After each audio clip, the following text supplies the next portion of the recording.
അവിടെ 54-ൽ നിന്ന് ഇന്ത്യ സഖ്യം 53-ലേക്ക് ജസ്റ്റ് ഒന്ന് താന്നു. 25-ൽ നിന്ന് 24 ഇന്ത്യ സഖ്യം 53 ഇന്ത്യ സഖ്യം 53 മനസ്സിൽ എഴുതി സൂക്ഷിച്ചോളൂ. 53 ഇന്ത്യ സഖ്യം. BJP 24 2-4 24 BJP 2-4 PDP Aam Aadmi party ഒന്നുമില്ല. മറ്റുള്ളവർ 9 മത്തി കറക്റ്റ്.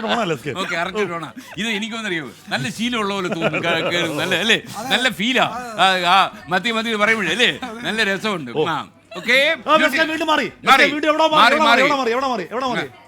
കാശ്മീർ ഇന്ത്യ സഖ്യം 54 ബിജെപി 54 ലേല ഉറപ്പിച്ചു 54. കുൽഗാമിൽ അവിടുത്തെ കനൽത്തരി തരിഗാമി 448 വോട്ടുകൾക്ക് മുന്നിൽ. ഒരു ജാമ്യാരിച്ചും ജയിച്ചു എന്ന് പറയാൻ വരെ പോകുന്ന തരിഗാമി വലിയ ഭീഷണിയായി കുറെ സ്വതന്ത്രം ഉണ്ടായിരുന്നു. അതുകൊണ്ടാണ് 448 ലീഡ് കുറഞ്ഞു നിൽക്കുന്നത്. റാഷിദ് എഞ്ചിനീയർ വലിയ പ്രശ്നമായിരുന്നു അവിടെ. ജമാഅത്തെ ഇസ്ലാമി പ്രശ്നമായിരുന്നു.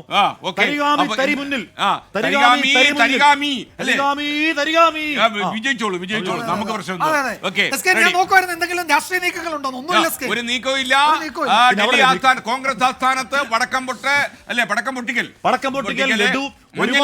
ഒരുപാട് കൽക്കണ്ടങ്ങൾ മന്ത്രികൾ നിറഞ്ഞ മഞ്ഞലെടുക്കൽ ആഘോഷം, പടക്കം, പിന്നെ പുക അങ്ങോട്ട് ബിജെപി ആസ്ഥാനത്തേക്ക് പുകച്ചു തള്ളാനുള്ള ശ്രമം കോൺഗ്രസ് ആസ്ഥാനത്ത്. ചണ്ഡീഗഡിലേക്ക് KC വേണുഗോപാൽ, ജമ്മു കാശ്മീരിലേക്ക് ആരൊക്കെയോ പോകുന്നുണ്ട്. നമ്മുടെ പ്രതിനിധി എന്തായാലും ഹരിയാനയിൽ 90 സീറ്റുകളിലേക്ക്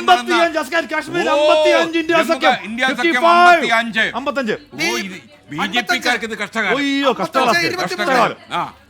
അവിടെ മറ്റാർക്കും ഒരു വിലയില്ലാതായി പോയല്ലോ. വിലയില്ല. ഒന്നും പറഞ്ഞില്ല. PDP-യുടെ കഥ കഴിഞ്ഞ പോലെ ബിജെപിയുടെ എപ്പോ ചേർന്നോ അപ്പൊ മുതൽ ആ പാർട്ടിയുടെ കൂമ്പടഞ്ഞു. കഴിഞ്ഞ 28 സീറ്റുകളുടെ PDP 3-ൽ കിടന്ന് കിതയ്ക്കുന്നുവെങ്കിൽ മെഹബൂബ മുഫ്തി, ഇൽത്തിജാ മുഫ്തി ഒക്കെ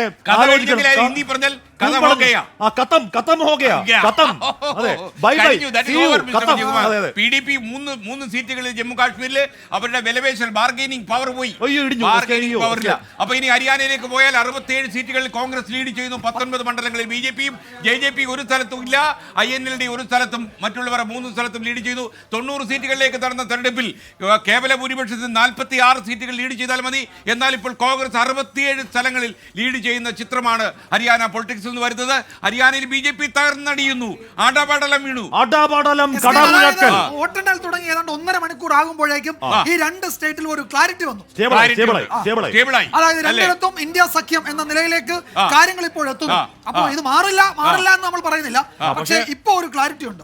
മാറുന്നതിന് പരിധി, ഇനിയിപ്പോ മാറുന്നതിന് ഒരു പരിധി ഉണ്ട്. ട്രെൻഡ് ഇത് തന്നെയാണ്. അതായത് ഹരിയാനയിലാവട്ടെ ജമ്മു കാശ്മീരിലാവട്ടെ രാഹുൽ ഗാന്ധി അല്ലെങ്കിൽ ഇന്ത്യ സഖ്യത്തിന്റെ ലോക്സഭാ തെരഞ്ഞെടുപ്പിൽ അവർ നേടിയ വലിയ മുന്നേറ്റം, ആ മുന്നേറ്റത്തിന് ഒരു കേടുപാടും സംഭവിക്കുന്നില്ല. അവർ ശക്തമായി തന്നെ മുന്നോട്ടേക്ക് പോകുന്നു.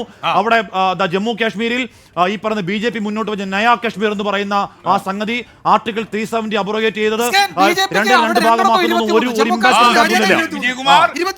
വിജയകുമാർ, നമുക്ക് 3 പേർക്ക് ഒരു നല്ല കോംപ്ലിമെന്റ് കിട്ടി. എന്താണെന്നറിയോ? 3 ഭ്രാന്തന്മാർ.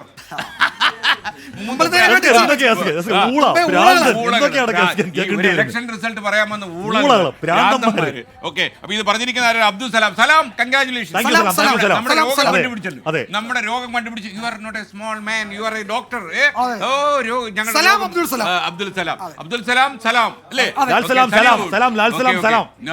ഇതൊക്കെയാണല്ലോ നമ്മുടെ ജീവിതത്തിൽ ആകെ ബാക്കിയുള്ളത്. ഈ പ്രാന്ത് കൊണ്ടല്ലേ നമ്മൾ ജീവിച്ചു പോകുന്നത്.